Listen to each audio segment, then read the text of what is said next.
Le théâtre du toboggan.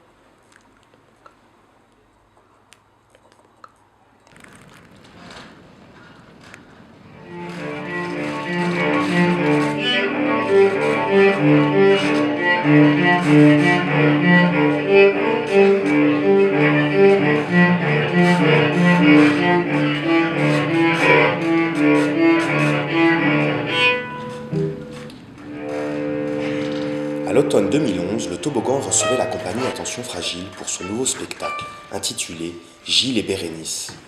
À l'arrière du toboggan, le chapiteau imaginé spécialement pour cette création est prêt à engloutir les spectateurs.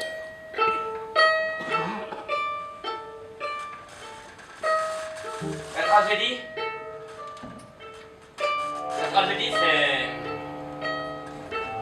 c'est le courage affreux.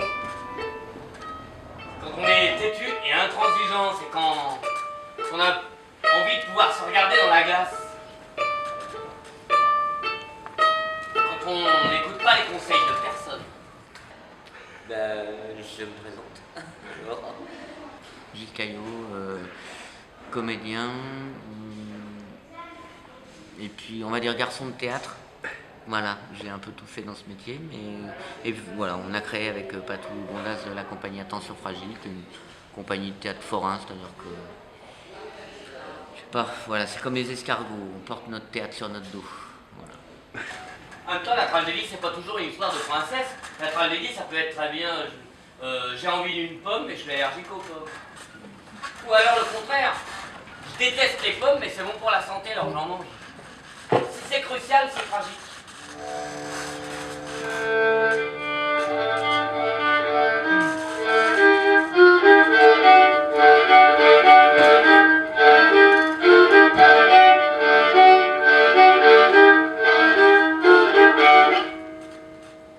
On dit la tragédie c'est triste, mais c'est pas vrai, la plupart du temps c'est rigolo.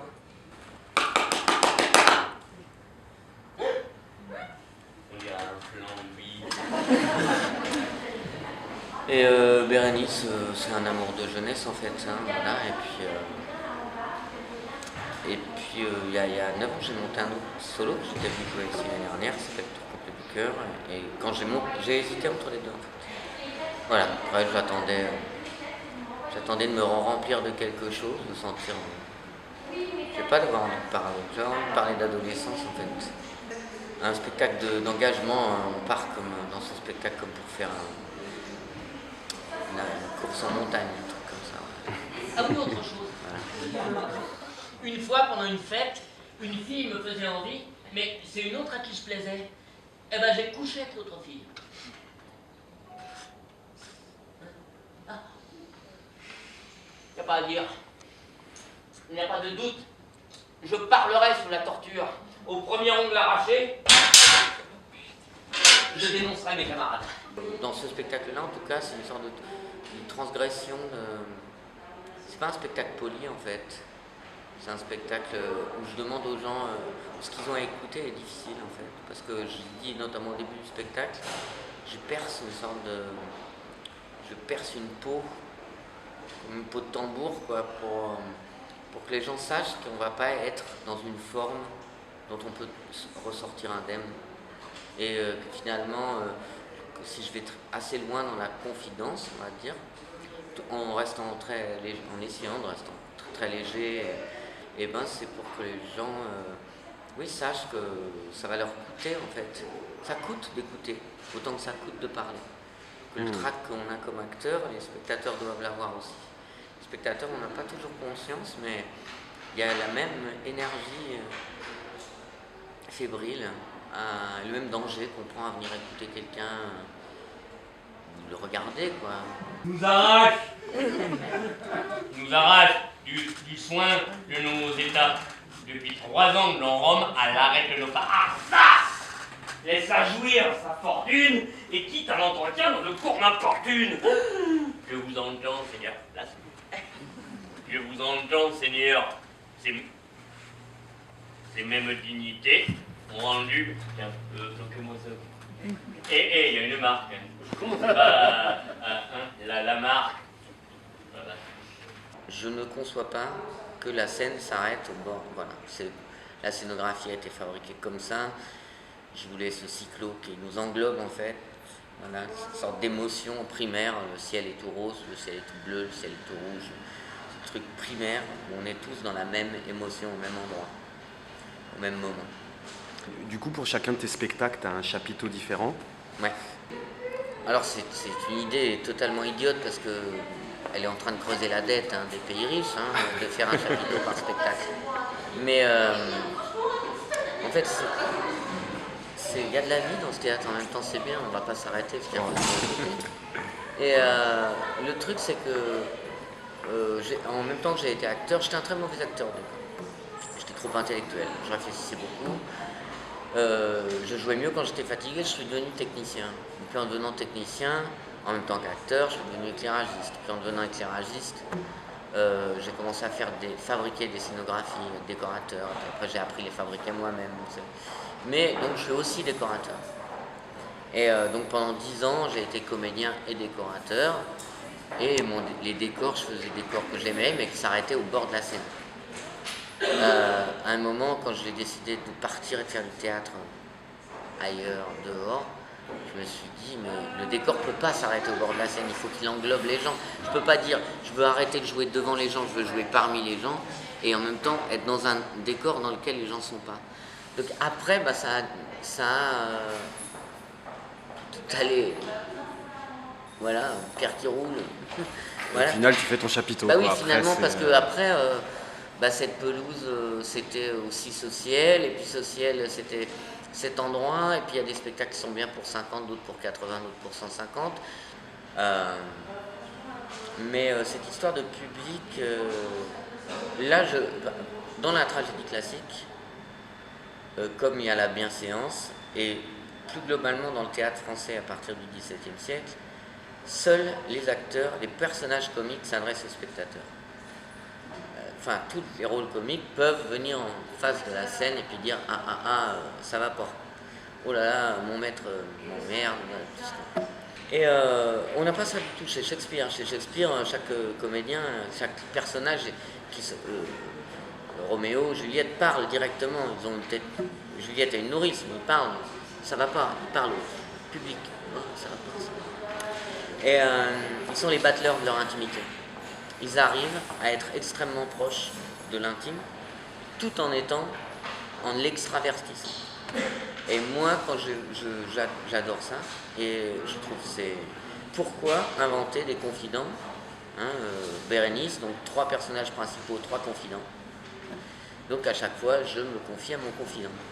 Et en fait, déjà, comme je jouais tout seul, faire 6 personnages, pourquoi les faire tous les 6? Et puis à un moment, dire, mais quitte à me confier, puisqu'il y a 80 personnes en face de moi, pourquoi inventer un personnage qui n'existe pas?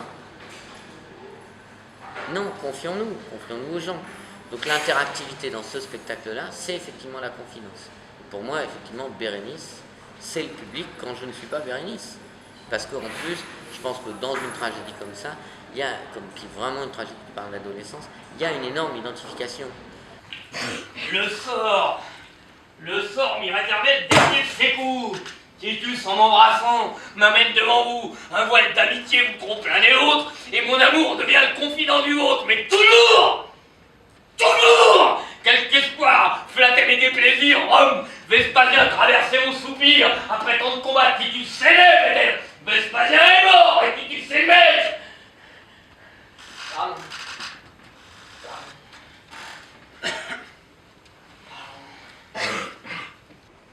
Après bon, là je suis en plein dans Racine, mais je vois aussi à quel point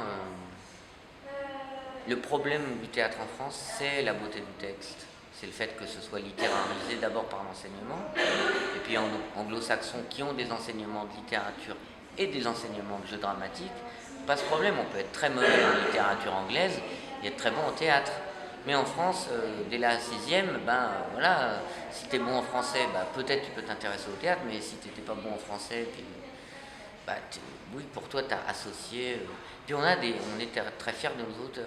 L'avantage, justement, c'est qu'en Angleterre, ils ont Shakespeare qui masque tout, mais le reste du théâtre est plus égal. Mais nous, puis nos auteurs sont arrivés à l'âge classique, alors que Shakespeare arrive à l'âge baroque. Donc ça déborde. Nous, ça arrive à l'époque du grand renfermement, comme dirait Michel Foucault. À l'époque où on enferme la folie. L'histoire de la folie à l'âge classique, c'est comment est-ce que à un moment on a commencé à enfermer les fous. C'est le XVIIe siècle. Donc on enferme la folie et dans le même temps on fabrique du théâtre. C'est super beau à voir d'ailleurs, parce que même il y a cette sorte de tension dans la philosophie du XVIIe. Un gars comme Descartes est complètement barjot, mais il le sait pas, c'est Descartes. Et en même temps, sur ses derniers livres, à la fin de sa vie, il arrive à dire c'est marrant, je vois une petite fille qui louche, qui passe dans ma rue, je suis amoureux d'elle, j'ai même pour elle un désir physique, je sens bien que c'est parce qu'elle louche. Je comprends pas pourquoi. C'est-à-dire que ce gars arrive à avoir préscience du ça. Et qui pourrait penser ce truc-là de Descartes? Voilà, le XVIIe siècle est comme ça. Mais nous, on a comme justement, c'est beaucoup plus facile de dire ces auteurs sont raisonnables que de chercher la folie là-dedans. Mais Racine a quand même c'était un punk, il a quand même empoisonné, il a été accusé d'avoir empoisonné sa comédienne préférée.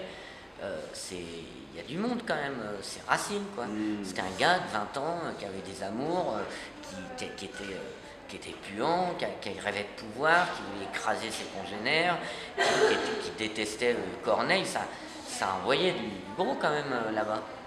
Et ils s'aimaient en se détestant, j'ai besoin de toi, c'était vraiment de la... ça allait pas quoi. Et puis il écrit des textes brûlants, vraiment brûlants.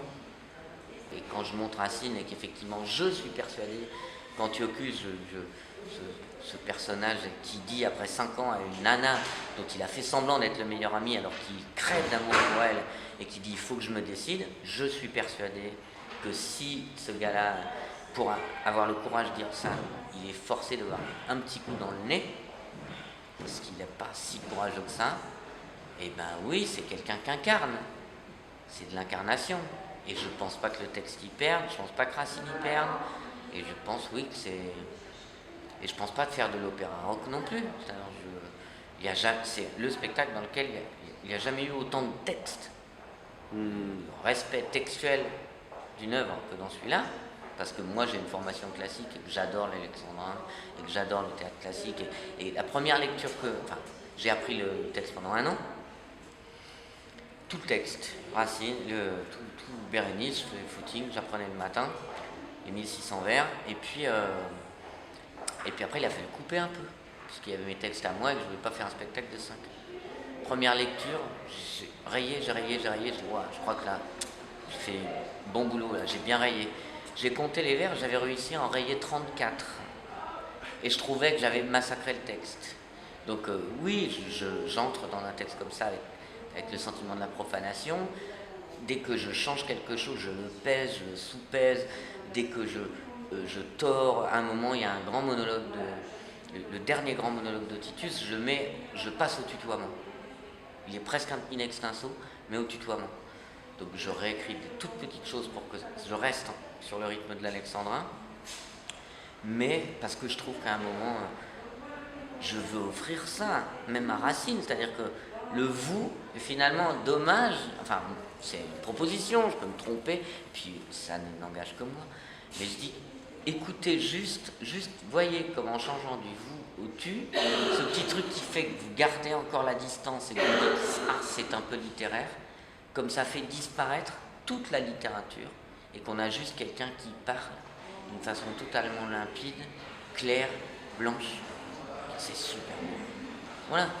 Après, je vois justement qu'avec les gamins, parce que c'est un spectacle que j'ai créé dans un lycée, en allant tirer par la manche des ados, en leur disant venez voir ces répètes, j'ai besoin de vous, j'arrive pas à créer sans vous, je vois à quel point peut-être, paradoxalement, autant il y a 15 ans on amenait de l'alexandrin, du texte classique dans des classes, ou que nous, les adultes, on a un peu de mal avec ça, oulala, c'est chiant, nanana, autant les gamins qui ont l'habitude que des rappeurs, des hip-hoppers, des slammers s'expriment sur du langage extrêmement versifié et extrêmement rythmé, finalement pour eux, ce langage-là n'est pas un problème. C'est-à-dire qu'ils entrent directement dans la problématique des personnages.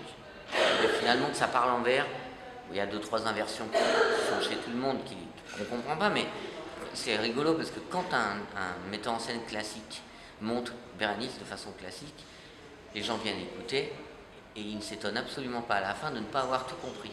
Mais moi, il y a pas mal de gens qui me reprochent, ouais là il y a 2-3 trucs que j'ai pas compris. Bah oui mais c'est Racine quoi. Il y a des trucs, c'est tellement à l'envers, il y a tellement d'inversions, c'est quand même très élaboré. Mais justement il y a tellement de simplicité dans la façon d'aborder le truc, pas comme une sorte de poésie littéraire, mais comme le langage. Au théâtre, on doit faire disparaître le texte pour faire émerger des paroles. On doit faire disparaître des personnages pour faire émerger des personnes. Donc moi, je veux faire un spectacle avec des personnes qui parlent et pas des personnages qui disent des textes. C'est tout. Il manquerait que Titus m'abandonne. Il faut nous séparer. Et c'est lui qui l'ordonne. N'accablez pas madame, un prince malheureux. Il ne faut pas ici nous attendrir tous deux. Un trouble assez cruel m'agite et me dévore, son côté pleure si cher me déchire encore. Rappelez bien plutôt ce cœur qui tant de fois m'a fait de mon devoir reconnaître la voix. Il en est temps. Forcez mon amour à se taire, car enfin ma princesse, il faut nous séparer. Tu disais que c'était la 36e ou 35e représentation hier soir. Ouais. Et donc après, toi, ton spectacle, il évolue au fur et à mesure des représentations, justement, où tu trouves des choses avec le public, ou Ouais. il continue de vivre après. Il commence à vivre. Il commence, Il ouais. continue à vivre. C'est pas, c'est comme si on disait quand un bébé naît, mais il change encore après la naissance, quoi. Ouais, il grandit, quoi. Il grandit. Il est ensemencé par le public, en fait. Et moi, tous les jours. C'est pas une volonté, hein. D'ailleurs, quand on dit est-ce que vous improvisez, souvent il y a les improvisations qu'on voit, mais les improvisations les plus jouissives qu'on a, c'est pas forcément d'avoir pu. Bon, c'est super à un moment d'inventer, de trouver des trucs. Merde, j'ai cette idée-là, c'est super. Mais c'est d'être à l'écoute, quoi, de voir d'un coup quelqu'un qui s'ennuie, quelqu'un qui s'en va, quelqu'un qui dort, quelqu'un qui écoute, quelqu'un qui a mal aux fesses, un groupe de gens, tout d'un coup il y a des ados. Voilà, tout d'un coup, il pleut, il y a plus de vent, moi je suis pas dans le même état. Il faut quand même faire attention à ne pas, à un moment, renoncer à ce pourquoi on a fait ce métier-là, quel que soit le métier qu'on a fait. Quand on a 20 ans et qu'on commence à être acteur, on le fait pour être au présent. On le fait pas pour refaire tous les soirs la même chose, on rêve de ça. Moi, à la limite, ce que je fais, et puis moi et puis les gens de ma troupe, voilà, quand on a créé cette compagnie avec Patou, ce qu'on a dit, c'est on veut que nos rêves se réalisent, enfin, que le théâtre qu'on fait ressemble à ce qu'on a rêvé quand on était minot, quoi. Et pas à un moment dire oh non mais ça, on y a cru, mais maintenant, tu sais, finalement c'est tous les soirs un peu pareil. Aïe aïe aïe, mais non mais je le sais, je suis parti des théâtres parce qu'à un moment j'ai fait le bilan, quoi. J'ai fait le bilan, moi, il y en a qui vont vibrer de la même façon tous les soirs, moi je vivrai plus de la même façon, mais en fait c'est un peu tous les soirs pareil. Et puis comment ça se fait que je me souviens d'abord des emmerdements? Les bons souvenirs c'est mes emmerdements, mais sur 1000 représentations en 10 ans, j'ai peut-être souvenir de 12-15 représentations exceptionnelles dont je me dis ah oui, ce jour-là c'était... Non, je veux inverser la vapeur. Et là, voilà, j'ai un souvenir précis des 36 premières représentations de celui-là. La rencontre, elle se fait par excès. On n'est pas auprès des spectateurs par défaut, parce qu'on n'a rien d'autre, parce qu'on a besoin d'eux. On est par excès, parce qu'on est plein de trucs et que ça déborde. Comme ça déborde, c'est trop con que ça déborde pour personne. Alors on invite des gens. J'en ai fait pour tout le monde. Voilà, pour moi, voilà, ce Bérénice, c'est... Là, je suis en train de faire ma tambouille. C'est une tragédie, c'est ma tambouille, je trouve ça bon. C'est un pot-au-feu tragique, mais c'est un pot-au-feu. Et comme je ne sais pas faire la cuisine pour deux, et que quand je suis tout seul, ma foi, je me fais plutôt un bout de jambon, j'en ai fait plein. Bah venez, on va manger ça ensemble. Voilà, pour moi, c'est juste ça. C'est pas plus compliqué que ça, le théâtre.